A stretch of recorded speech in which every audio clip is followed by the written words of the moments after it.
ನಮಸ್ಕಾರ ಎಲ್ಲರಿಗೂ. The Kannada trader YouTube channel ನಿಮ್ಮೆಲ್ಲರಿಗೂ ಸ್ವಾಗತ. Nifty bank Nifty daily analysis video 15th April ಸಲುವಾಗಿ, ಅಂದರೆ ಮಂಡೇ ಸಲುವಾಗಿ. ಸೊ ಈಗ ಫ್ರೈಡೇ ಟ್ರೇಡಿಂಗ್ ಸೆಷನ್ದಾಗ ಏನಾಗ್ಯದ, ನಾವು ಥರ್ಸ್ಡೇಗೆ ಏನು ಡಿಸ್ಕಸ್ ಮಾಡಿದ್ವಿ ಮತ್ತು ಮಂಡೇ ಏನಾಗುತ್ತೆ 3 ಡಿಸ್ಕಸ್ ಮಾಡೋವಂತ. ನಾನು ಅನಾಲಿಸಿಸ್ ವಿಡಿಯೋದಾಗ ಏನು ಹೇಳಿದ್ದೆ, ನಿಫ್ಟಿ ಒಳಗೆ ಇದು ಒಂಥರ ಲಾರ್ಜರ್ ಟೈಮ್ ಫ್ರೇಮ್ದಾಗ ಪ್ಯಾಟ್ರನ್ ಕಾಣತೈತಿ, ಒಂದು ರಿವರ್ಸಲ್ ಬರೋ ಚಾನ್ಸ್ ಐತಿ, ಒಂದು ಫಾಲ್ ಬರ್ಬೋದು ಅಂತ ಹೇಳಿದ್ದೆ. ಬಟ್ ಬ್ಯಾಂಕ್ ನಿಫ್ಟಿ ಇಲ್ಲಿ ಹೈ ಬ್ರೇಕ್ ಮಾಡ್ಯದ. ಸೊ ಹಾಗಾಗಿ ಸ್ವಲ್ಪ ಹಾಲ್ಟ್ ಆಗ್ಯದ ಮಾರ್ಕೆಟ್. ಇನ್ ಕೇಸ್ ಇದು ಫೇಲ್ ಆಯ್ತು, ಈ ಬ್ರೇಕ್ಔಟ್ ಫೇಲ್ ಆಯ್ತು ಅಂದ್ರೆ ಎರಡೂ ಕಡೆ ಫಾಲ್ ಆಗುತ್ತೆ. ಇದು ಏನರ ಪುಷ್ ಅಪ್ ಆಯ್ತಂದ್ರೆ ಅವಾಗ ಇದು ನಿಫ್ಟಿ ಸ್ವಲ್ಪ ಹಾಲ್ಟ್ ಆಗ್ಬೋದು ಅಷ್ಟೇ ಅಂತ ಹೇಳಿದ್ದೆ. ಸೊ ನಮ್ಮದು ಬ್ಯಾಂಕ್ ನಿಫ್ಟಿ ಈ ಬ್ರೇಕ್ಔಟ್ ಫೇಲ್ ಆಗಿದ್ದಕ್ಕೆ ನಿಫ್ಟಿ ಬ್ಯಾಂಕ್ ನಿಫ್ಟಿ ಎರಡೂ ಫಾಲ್ ಆಗ್ಯಾವ ನಮ್ಮ ಅನಾಲಿಸಿಸ್ ಪ್ರಕಾರ. ಮತ್ತು ನಾವು ಇನ್ನೊಂದು ಡಿಸ್ಕಸ್ ಮಾಡಿದ್ವಿ, ಗ್ಯಾಪ್ ಡೌನ್ ಸಿನಾರಿಯೋದಾಗ ಇಲ್ಲಿ ಒಂದು ಬೈಯಿಂಗ್ ಕೊಟ್ಟಿದ್ದೆ. ಸೊ ಬೈಯಿಂಗ್ ಆದಮೇಲೆ ನಮಗೆ ಕ್ಯಾಂಡಲ್ ಕ್ಲೋಸಿಂಗ್ ಇಲ್ಲಿ ಸಿಕ್ಕದ. ಸೊ ಇಲ್ಲಿ ಯಾರ್ಯಾರು ಎಂಟ್ರಿ ತೊಗೊಂಡಿರ್ತಾರೋ ಒಂದು ಚಲೋ ಪ್ರಾಫಿಟ್ ಸಿಕ್ಕದ ಅವ್ರಿಗೆ, ಇಲ್ಲಿ ತನಕ ಯಾರು ಬುಕ್ ಮಾಡಿರ್ಬೋದು. ಮತ್ತು ಬ್ಯಾಂಕ್ ನಿಫ್ಟಿ ಒಳಗೂ ಸೇಮ್ ಗ್ಯಾಪ್ ಡೌನ್ ಆಗೋಣ, ಇಲ್ಲಿ ನಾನು ಅದೇ ಸೇಮ್ ಬೈಯಿಂಗ್ ಝೋನ್ ಕೊಟ್ಟಿದ್ದೆ. ಇಲ್ಲೊಂದು ಎಕ್ಸಾಕ್ಟ್ ನಾನು ಬೈಯಿಂಗ್ ಝೋನ್ ಟ್ಯಾಪ್ ಮಾಡಿ ಇಲ್ಲಿ ಕ್ಯಾಂಡಲ್ ಕ್ಲೋಸಿಂಗ್ ಕೊಟ್ಟದ. ನಾನು ಇಲ್ಲಿ ಟ್ರೇಡ್ ತೊಗೊಂಡಿದ್ದೆ ಬ್ಯಾಂಕ್ ನಿಫ್ಟಿ ಒಳಗೆ, ಟ್ರೇಡ್ ತೊಗೊಂಡು ಅರೌಂಡ್ ಇಲ್ಲಿ ತನಕ ಬುಕ್ ಮಾಡಿ ನಾನು ಪ್ರಾಫಿಟು. ಸೊ ಅದಾದಮೇಲೆ ಫಾಲ್ ಆಗ್ಯದ, ಅದು ಸೆಕೆಂಡರಿ. ನಮಗೆ ಒಂದು ಸಿನಾರಿಯೋ ನಮ್ದು ಅಚೀವ್ ಆಗ್ಯದ. ಇದು ಆಮೇಲೆ ನೆಕ್ಸ್ಟ್ ನಮ್ದೇನು ಇಲ್ಲಿ ವ್ಯೂ ಇರಲಿಲ್ಲ. ಸೊ ನಾನು ಡೇ ಕ್ಲೋಸ್ ಮಾಡಿದ್ದೆ. ಈಗ ನಾಳೆ ಮಂಡೇ ಏನೇನು ಆಗ್ಬೋದು ಅಂತಂದ್ರೆ, ಸೊ ಈಗ ಮಾರ್ಕೆಟ್ ಏನಾಗ್ಯದ ಲಾರ್ಜರ್ ಟೈಮ್ ಫ್ರೇಮ್ದಾಗ ನೋಡಿದ್ರೆ ಒಂದು ಅಪ್ ಟ್ರೆಂಡ್ ಹೋಗಿ ಒಂದು ಪುಲ್ ಬ್ಯಾಕ್ ಬಂದದ. ಈಗ ಒಂದು ಚಲೋ ಪುಲ್ ಬ್ಯಾಕ್ ಬಂದದ. ಸೊ ಮಾರ್ಕೆಟ್ ಯಾವಾಗಲೂ ಹೆಂಗೆ ಹೋಗುತ್ತಂದ್ರೆ ಹಿಂಗೆ ಕಂಟಿನ್ಯೂ ಹಿಂಗೆ ಹೋಗಲ್ಲ. ಅವಾಗ ಏನಾಗುತ್ತೆ, ಒಂದು ಫೇಸ್ ಒಳಗೆ ಹೋಗ್ತದೆ. ಫಸ್ಟ್ ಒಂದು ಟ್ರೆಂಡಿಂಗ್ ಹೋಗಿ ಆಮೇಲೆ ವೋಲಟೈಲ್ ಆಗತ್ತೆ, ಆಮೇಲೆ ಮತ್ತೆ ಕನ್ಸೋಲ್ಟೇಷನ್ ಆಗೋಣ, ಆಮೇಲೆ ಬ್ರೇಕ್ಔಟ್ ಕೊಡ್ತದೆ. ಇದು most of the experience trader ಕಡೆಯಿಂದ ನಾನು ತಿಳಿದುಕೊಂಡಿದ್ದು. ಸೊ ಈಗ ನಮಗೇನಾಗಿದೆ, ಒಂದು ಪುಲ್ ಬ್ಯಾಕ್ ಬಂದದ. ಸೊ ಇದು ಕಂಟಿನ್ಯೂಸ್ ಫಾಲ್ ಈಗ ಅಪ್ ಟ್ರೆಂಡ್ ಕಂಟಿನ್ಯೂ ಆಗೋದಿತ್ತಂದ್ರೆ, ಮಾರ್ಕೆಟ್ ಏನಾದ್ರೆ ಅಪ್ ಟ್ರೆಂಡ್ ಕಂಟಿನ್ಯೂ ಆಗೋದಿತ್ತಂದ್ರೆ ಒಂದು 2-3 ಡೇಸ್ ಇಲ್ಲಿ ಹಾಲ್ಟ್ ಆಗಬೇಕು. ಮಾರ್ಕೆಟಿಂಗ್ ಹಾಲ್ಟ್ ಆಗಿ ಇದೇನಾದ್ರು ಹಿಂಗೆ ಕನ್ಸಲ್ಟೇಷನ್ ಆಯಿತು ಅಂದ್ರೆ ಆಮೇಲೆ ಮತ್ತೆ ಮ್ಯಾಲೆ ಹೋಗೋ ಚಾನ್ಸ್ ಐತಿ. ಇನ್ ಕೇಸ್ ಇದು ಡೌನ್ ಹೋಗೋದಿತ್ತು ಅಂದ್ರೆ ಏನು ಮಾಡ್ತದೆ, ಇದು ಆಮೇಲೆ ಹಿಂಗೆ ಇದು ಕೆಳಗೆ ಬರೋಕ್ಕೆ ಸ್ಟಾರ್ಟ್ ಆಗ್ತದೆ. ಸೊ ನಾವು ಇದು ಲಾರ್ಜರ್ ಟೈಮ್ ಫ್ರೇಮ್ದಾಗ, ಬಟ್ ನಾವು ಇಂಟ್ರಾಡೇ ಮಾಡಬೇಕಂದ್ರೆ ನಾವು ಸಣ್ಣ ಟೈಮ್ ಫ್ರೇಮ್ದಾಗ ನಮ್ಮ ಝೋನ್ಸ್ ಮೇಲೆ ಮಾಡ್ತೀವಿ. ಸೊ ನಿಫ್ಟಿ ಒಳಗೀಗ ನಮಗೆ ಒಂದು ಫಾಲ್ ಸ್ವಲ್ಪ ಸ್ಟ್ರಾಂಗ್ ಫಾಲ್ ಆಗ್ಯದ. ಬ್ಯಾಂಕ್ ನಿಫ್ಟಿ ಕಂಪೇರ್ ಮಾಡಿದ್ರೆ ನಿಫ್ಟಿ ಸ್ವಲ್ಪ ಜಾಸ್ತಿ ಫಾಲ್ ಆಗ್ಯದ, ಅಂದರೆ ನಿಫ್ಟಿ ಜಾಸ್ತಿ ವೀಕ್ ಕಾಣತ್ತದ. ಸೊ ಈಗ ನಾವು ನಾಳೆ ಏನು ಮಾಡ್ಬೋದು, ಈಗ ಸ್ವಲ್ಪ ನಿಫ್ಟಿ ಒಳಗೆ ನಮಗೆ ಬೈಯಿಂಗ್ ಸೈಡ್ನು ಟ್ರೇಡ್ ಸಿಗ್ತಾವೆ, ಸೆಲ್ಲಿಂಗ್ ಸೈಡ್ನು ಟ್ರೇಡ್ ಸಿಗ್ತಾವೆ. ಬಟ್ ನಾನು ಸೆಲ್ಲಿಂಗ್ ಸೈಡ್ ಟ್ರೇಡ್ ಒಳಗೆ ಸ್ವಲ್ಪ ಜಾಸ್ತಿ ಕಾನ್ಫಿಡೆಂಟಾಗಿ ಹೋಲ್ಡ್ ಮಾಡ್ತೀನಿ. ಬೈಯಿಂಗ್ ಸೈಡ್ ಟ್ರೇಡ್ ಒಳಗೆ ಸ್ವಲ್ಪ ಲಘು ಪ್ರಾಫಿಟ್ ಬುಕ್ ಮಾಡ್ತೀನಿ. ರೀಸನ್ ಏನಂದ್ರೆ ಮಾರ್ಕೆಟಿಗೆ ಆಲ್ರೆಡಿ ಆಲ್ ಟೈಮ್ ಹೈ ಐತಿ. ಸೊ ಫಾಲ್ ಆಗೋದು ಸ್ವಲ್ಪ ಫಾಸ್ಟ್ ಆಗ್ತವೆ. ಈಗ ಎಲೆಕ್ಷನ್ದು ಸ್ಟಾರ್ಟ್ ಆಗುತ್ತೆ. ಮತ್ತು ಇನ್ನೊಂದು ಏನಂದ್ರೆ gold price all time high ಹೊಂಟದ, ಮಾರ್ಕೆಟ್ನಾಗ ಪೀಕ್ದಾಗದ. ಎರಡೂ ಪೀಕ್ದಾಗ ಇರೋಕ್ಕೆ ಸಾಧ್ಯ ಇಲ್ಲ. ಗೋಲ್ಡ್ ಅಷ್ಟು ಇಂಪ್ರೂವ್ ಆಲತ್ತದ, ಅಷ್ಟು ಇನ್ಕ್ರೀಸ್ ಆಲತ್ತದ ಪ್ರೈಸ್ ಅಂದ್ರೆ ಸ್ಟಾಕ್ ಮಾರ್ಕೆಟ್ ನಮ್ಮದು ಫಾಲ್ ಆಗೋ ಒಂದು ವಾರ್ನಿಂಗ್ ನಮಗೆ ಕಾಣತ್ತದ. ಸೊ ಹಾಗಾಗಿ ಜಾಸ್ತಿ ನಾವು ಅಪ್ಮೂ ಇಲ್ಲಿಂದ ಎಕ್ಸ್ಪೆಕ್ಟ್ ಮಾಡೋಕ್ಕಾಗಲ್ಲ. ಬಟ್ ನೋಡೋಮಂತ, ಇದು ಒಂದು ಹಿಸ್ಟ್ರಿ ಒಳಗೆ ಈ ಥರನೇ ರಿಲೇಟೇಬಲ್ ಆಗಿರ್ತದೆ.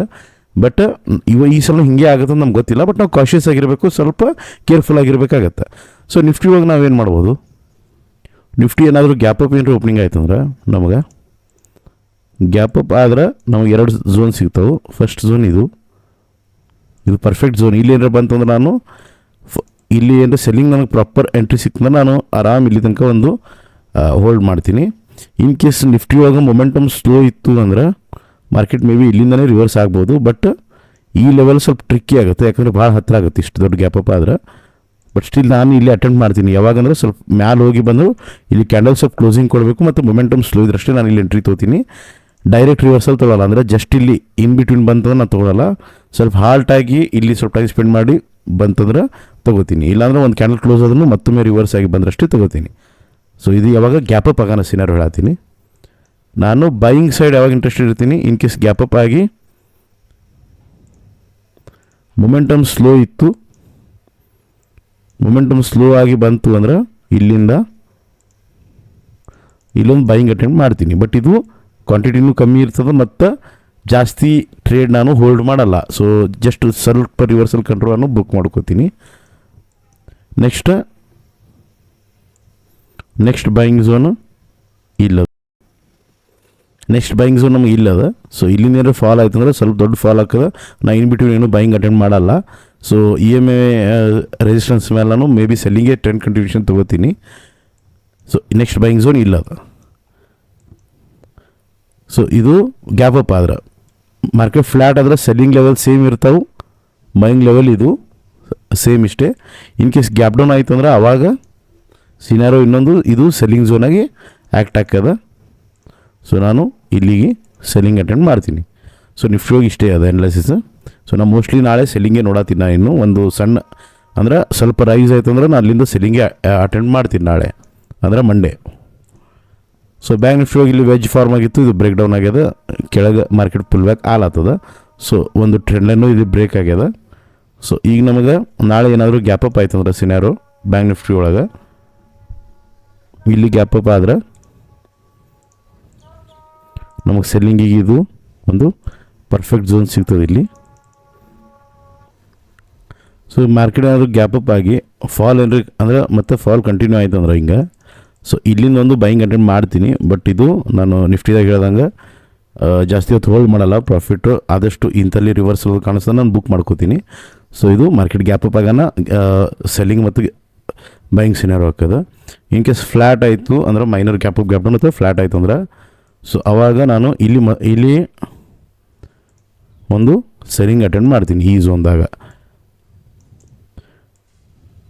ಇನ್ ಕೇಸ್ ಭಾಳ ಸ್ಲೋ ಇತ್ತು ಮಾರ್ಕೆಟ್ ಅಂದ್ರೆ ನಾನು ಇಲ್ಲಿನೂ ಬ್ಯಾಂಕ್ ನಿಫ್ಟಿ ಅಟೆಂಡ್ ಮಾಡ್ತೀನಿ. ನಾ ಇಷ್ಟು ಝೋನ್ಸ್ ಯಾಕೆ ಸೆಲ್ಲಿಂಗ್ದಾಗ ಹಾಕತ್ತೀನಿ ಅಂದ್ರೆ ನಾನು ಭಾಳ ಮಾರ್ಕೆಟ್ ವೀಕ್ ಕಾಣತೈತಿ. ಸೊ ಆ ಬೇಸ್ ಮೇಲೆ ನೋಡತ್ತೀನಿ ನಾನು. ಸೊ ಇದು ಮೊಮೆಂಟಮ್ ಇಲ್ಲಿ ಭಾಳ ಸ್ಲೋ ಇತ್ತು ಅಂದ್ರೆ ಅಷ್ಟೇ ನಾನು ಇಲ್ಲಿ ಅಟೆಂಡ್ ಮಾಡ್ತೀನಿ. ಡೈರೆಕ್ಟ್ ಬಂತ ನಾನು ಇಲ್ಲಿ ಅಟೆಂಡ್ ಮಾಡಲ್ಲ. ಸ್ವಲ್ಪ ಮ್ಯಾಲೆ ಹೋಗಿ ಏನಾರ ಕ್ಲೋಸ್ ಆಯ್ತು ಅಂದ್ರೆ ಕೆಳಗೆ ಅವಾಗ ನಾನು ಟ್ರೈ ಮಾಡ್ತೀನಿ. ಇನ್ ಕೇಸ್ ಮಾರ್ಕೆಟ್ ಸ್ಟ್ರಾಂಗ್ ಆಗಿ ಹೋಯ್ತು ಅಂದ್ರೆ ನಾನು ಈ ಝೋನ್ದಾಗ ಇಲ್ಲೇನು ಸ್ಟಾಪ್ ಲಾಸ್ ಹತ್ತಿರ ಇಲ್ಲೊಂದು ಸೆಲ್ಲಿಂಗ್ ಅಟೆಂಡ್ ಮಾಡ್ತೀನಿ. ಸೊ ಇದು ಫ್ಲ್ಯಾಟ್ ಓಪನಿಂಗ್ ಆದ್ರೆ ಇಲ್ಲಿ ಬೈಯಿಂಗ್ ಏನು ಮಾಡಲ್ಲ. ಸೊ ಇಲ್ಲಿ ಒಂದು ಟ್ರೆಂಡ್ ಲೈನ್ ಅದ, ಇದು ಬ್ರೇಕ್ ಡೌನ್ ಆಗಿ ಕೆಳಗೆ ಫಾಲ್ ಆಗಿ ಇಲ್ಲಿ ಒಂದು ಬೈಯಿಂಗ್ ಅಟೆಂಡ್ ಮಾಡ್ತೀನಿ. ನೆಕ್ಸ್ಟ್ ಬೈಯಿಂಗ್ ಇಲ್ಲಿ ಈ ಎರಡೇ ಝೋನ್ ಬೈಯಿಂಗಿಗೆ ಜಾಸ್ತಿ ನಾನು ಅಟೆಂಡ್ ಮಾಡೋಕ್ಕೆ ಹೋಗಲ್ಲ. ಎರಡು ಸ್ಟಾಪ್ ಲಾಸ್ ಆದ್ರೆ ನಾನು ಡೇ ಕ್ಲೋಸ್ ಮಾಡ್ತೀನಿ. ಗ್ಯಾಪ್ ಡೌನ್ ಆಯಿತು ಅಂದ್ರೆ ನಮಗೆ ಸೆಲ್ಲಿಂಗ್ ಅವಾಗ ಇಲ್ಲಿ ಈ ಝೋನ್ ಐತಲ್ಲ, ಸೊ ಇಲ್ಲಿ ಒಂದು ನಾನು ಸೆಲ್ಲಿಂಗ್ ಅಟೆಂಡ್ ಮಾಡ್ತೀನಿ. ಇದು ಯಾವಾಗ ಸ್ವಲ್ಪ ದೊಡ್ಡ ಗ್ಯಾಪ್ ಡೌನ್ ಆಯಿತು ಅಥವಾ ಈ ಟ್ರೆಂಡ್ ಲೈನ್ ಕೆಳಗೆ ಓಪನ್ ಆಯ್ತು ಮಾರ್ಕೆಟ್ ಅಂದ್ರೆ ಇಲ್ಲಿ ನೆಕ್ಸ್ಟ್ ಅಟೆಂಡ್ ಇಲ್ಲಿ. ಸೊ ಬೈಯಿಂಗಿಗೆ 1 2 ಇದಿಷ್ಟು ನಿಫ್ಟಿ ಬ್ಯಾಂಕ್ ನಿಫ್ಟಿ ಒಳಗೆ ಲೆವೆಲ್ಸ್ ಕೊಟ್ಟೀನಿ. ಮತ್ತು ಯಾಕೆ ನನಗೆ ಕಾನ್ಷಿಯಸ್ ಅದೀನಿ ಅಂದ್ರೆ ಗೋಲ್ಡ್ ಪ್ರೈಸಿಗೆ ರಿಲೇಷನ್ ಹೇಳಿ ನಾನು ಹೆಂಗಾಗ್ಯದ ಅಂತ. ಸೊ ಆ ಬೇಸ್ ಮೇಲೆ ನಾನು ಥಿಂಕ್ ಮಾಡತ್ತೀನಿ. ಯಾಕಂದರೆ gold all time high 74,000 around ಹೊಂಟದ. ಸೊ ಯಾವಾಗಲೂ ಗೋಲ್ಡ್ ಮತ್ತು ಮಾರ್ಕೆಟ್ ರಿವರ್ಸ್ ಹೋಗ್ತಿರ್ತಾವೆ. ಮಾರ್ಕೆಟ್ ಪಾಸಿಟಿವ್ ಹೊಂಟ್ರೆ ಗೋಲ್ಡ್ ನೆಗೆಟಿವ್ ಇರ್ತದೆ, ಗೋಲ್ಡ್ ನೆಗೆಟಿವ್ ಇದ್ರೆ ಮಾರ್ಕೆಟ್ ಪಾಸಿಟಿವ್ ಇರ್ತದೆ. ಗೋಲ್ಡ್ ಇಷ್ಟು ಎಕ್ಸ್ಟ್ರೀಮ್ ಹೈ ಹೊಂಟದ ಅಂದ್ರೆ ಮಾರ್ಕೆಟ್ ಒಳಗೆ ಏನೋ ಅನ್ಮೂವಿಂಗ್ಲಿ ಏನೋ ಒಂದು ಪ್ಯಾನಿಕ್ ಸಿನಾರೋ ಬರುವಂಗೆ ಒಂದು ಕಾಷಸ್ ಸೈನ್ ತೋರ್ಸಾತೈತಿ. ಅಂದಲ್ಲೇ ಮಾರ್ಕೆಟ್ ಗೋಲ್ಡ್ ಅಷ್ಟು ಏರಾತೈತಿ. ಬಟ್ ನಮ್ಮ ಮಾರ್ಕೆಟ್ ಈಗ ಪೀಕ್ದಾಗೈತಿ. ಒಂದು ಪ್ರಾಫಿಟ್ ಬುಕ್ಕಿಂಗ್ ಆಬ್ವಿಯಸ್ಲಿ ಬಂದೇ ಬರ್ತದೆ ಆಲ್ ಟೈಮ್ ಹೈ ಆಗೋಣ.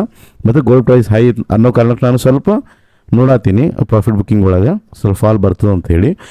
ಮತ್ತು ಎಲೆಕ್ಷನ್ ಬೇರೆ ಐತಿ. ಸೊ ಆ ಟೆನ್ಷನಿಂದನೂ ಮೇ ಬಿ ಫಾಲ್ ಬರ್ತದೆ. ಇನ್ ಕೇಸ್ ಬೈಯಿಂಗ್ ಕಂಟಿನ್ಯೂ ಆದ್ರೆ ನಾವು ಬೈಯಿಂಗಿಗೂ ನಮ್ಮ ಸಿನಾರೋ ಅದಾವೆ, ಸೆಟಪ್ ಅದಾವೆ, ನಾವು ಸೆಲ್ಲಿಂಗ್ ಅಂತಲೇ ಕುಂತಿಲ್ಲ. ಬಟ್ ಪ್ರಾಫಿಟ್ ಹೋಲ್ಡ್ ಮಾಡ್ತೀವಿ, ಸೆಲ್ಲಿಂಗ್ ಸೈಡ್ ಜಾಸ್ತಿ. ಮತ್ತು ಈಗ ಯಾವುದೇ ಹೊಸ ಪೊಸಿಷನ್ಸ್ ಶೇರ್ಸ್ ಒಳಗೆ ನಾವು ಯಾವುದೇ ರೀತಿ ಆ್ಯಡ್ ಮಾಡಲ್ಲ. ಯಾವುದೇ ಹೊಸ ಶೇರ್ಸ್ ಈಗ ಫ್ರೆಶ್ ಬೈ ಮಾಡೋಂಗಿಲ್ಲ ಅಂತ ಇದು ಒಂದು ಸೈಕಾಲಜಿಕಲಿ ನಮಗೆ ಗೊತ್ತಾಗುತ್ತೆ. ಹಾಗಾಗಿ ಹೇಳತ್ತೀನಿ ಅಷ್ಟೇ. ಯಾವುದೇ ರೀತಿ ಫ್ರೆಶ್ ಇನ್ವೆಸ್ಟ್ಮೆಂಟ್ ಅದು ಈಗ ಕರೆಕ್ಟ್ ಟೈಮ್ ಅಲ್ಲ. ಅಷ್ಟು ಮೀರಿ ಮಾಡಬೇಕಂದ್ರೆ ಅದು ನಿಮ್ಮ ಓನ್ ಅನಾಲಿಸಿಸ್. ನಾನಂತೂ ಕರೆಕ್ಟಾಗಿ ಮಾಡಲ್ಲ. ನಾನು ನನ್ನ ಅನಾಲಿಸಿಸ್ ಹೇಳ್ತೀನಿ, ನಾ ಏನು ಮಾಡ್ತೀನಿ ಅದನ್ನು ಹೇಳ್ತೀನಿ. ಸ್ವಲ್ಪ ಸೈಕಾಲಜಿ ಪಾಯಿಂಟ್ಸ್ ಜಾಸ್ತಿ ಆಗ್ಯಾವು. ಮತ್ತು ಇನ್ನೊಂದು ವೀಕ್ಲಿ ವ್ಯೂ ಅಂತ ಇನ್ನೊಂದು ವಿಡಿಯೋ ಮಾಡ್ತೀನಿ ನಾಳೆ, ಅದನ್ನು ನೋಡಿರಿ. ಈ ವೀಕ್ದಾಗ ಏನೇನು ಮೇಜರ್ ನ್ಯೂಸ್ ಬಂದವು, ಯಾವ ಸ್ಟಾಕ್ಸಿಗೆ ಏನೇನು ಇಂಪ್ಯಾಕ್ಟ್ ಆಗ್ತದೆ ಅದೆಲ್ಲ ಅದ್ರಾಗ ಹೇಳ್ತೀನಿ. ಮತ್ತು ವಿಡಿಯೋ ಇಷ್ಟ ಆಗಿತ್ತು ಅಂದ್ರೆ ಲೈಕ್ ಕಮೆಂಟ್ ಮಾಡಿರಿ, ನಿಮ್ಮ ಫ್ರೆಂಡ್ಸ್ ಜೊತೆ ಶೇರ್ ಮಾಡಿರಿ. ಲೆವೆಲ್ಸ್ ಬ್ಲೈಂಡಾಗಿ ಯಾವುದೇ ರೀತಿ ಟ್ರೇಡ್ ಮಾಡಬೇಡ್ರಿ. ಇವು ಇನ್ಫಾರ್ಮೇಷನ್ ಎಜುಕೇಷನ್ ಸಂಬಂಧ ಲೆವೆಲ್ಸ್ ಕೊಟ್ಟೀನಿ. ಅಲ್ಲಿ ನಿಮ್ಮ ಪರ್ಸ್ನಲ್ ಬೈಯಿಂಗ್ ಸಿನಾರೋ ಅಥವಾ ಸೆಲ್ಲಿಂಗ್ ಸಿನಾರೋ ಎಂಟ್ರಿ ಸೆಟಪ್ ನಿಮ್ಮದು ಟ್ರಿಗರ್ ಆದ್ರಷ್ಟೇ ಯಾವುದೇ ರೀತಿ ಟ್ರೇಡ್ ತೊಗೋರಿ. ಬ್ಲೈಂಡಾಗಿ ಯಾವ ರೀತಿ ಟ್ರೇಡ್ ತೊಗೋಬೇಡ್ರಿ. ಮತ್ತು ಈ ಲೆವೆಲ್ಸ್ ಯಾವ ಥರ ವರ್ಕ್ ಆಗ್ತಾವೆ ಅದನ್ನು ನೀವು ಅರ್ಥ ಮಾಡ್ಕೋಬೇಕಂದ್ರೆ ಈ ಒಂದು ಡೇ ಹಿಂದಿಂದು ನಾನು ಅನಾಲಿಸಿಸ್ ಮತ್ತು ಅದ್ರ ಮರುದಿನದ್ದು ಮಾರ್ಕೆಟ್ ಬಿಹೇವಿಯರ್ ಆ ಝೋನ್ ಹೆಂಗೆ ವರ್ಕ್ ಆಗ್ಯಾವ ಚೆಕ್ ಮಾಡ್ಕೋರಿ. ಟೆಲಿಗ್ರಾಮ್ ಚಾನಲ್ ಜಾಯ್ನ್ ಆಗಿರಿ. ಸ್ಟಾಕ್ಸ್ ಬಗ್ಗೆ ಎಲ್ಲ ನ್ಯೂಸ್ ಹಾಕ್ತಿರ್ತೀನಿ, live trading, live market update ಅದು ಕೊಡ್ತಿರ್ತೀನಿ. ನನ್ನ ಜೊತೆ ವಾಯ್ಸ್ ಕಾಲ್ ಮಾತಾಡ್ತಂದ್ರೆ ಇನ್ಸ್ಟಾಗ್ರಾಮ್ ಫಾಲೋ ಮಾಡಿರಿ, ಅಲ್ಲಿ ಮಾತಾಡ್ತೀನಿ ಅಂತ. ಮತ್ತು ಡಿಮಿಟ್ ಅಕೌಂಟ್ ಲಿಂಕ್ಲೇ ಡಿಮಿಟ್ ಅಕೌಂಟ್ ಓಪನ್ ಮಾಡಿರಿ. ವಿಡಿಯೋ ಎಂಡ್ ಮಾಡ್ತೀನಿ. Thank you.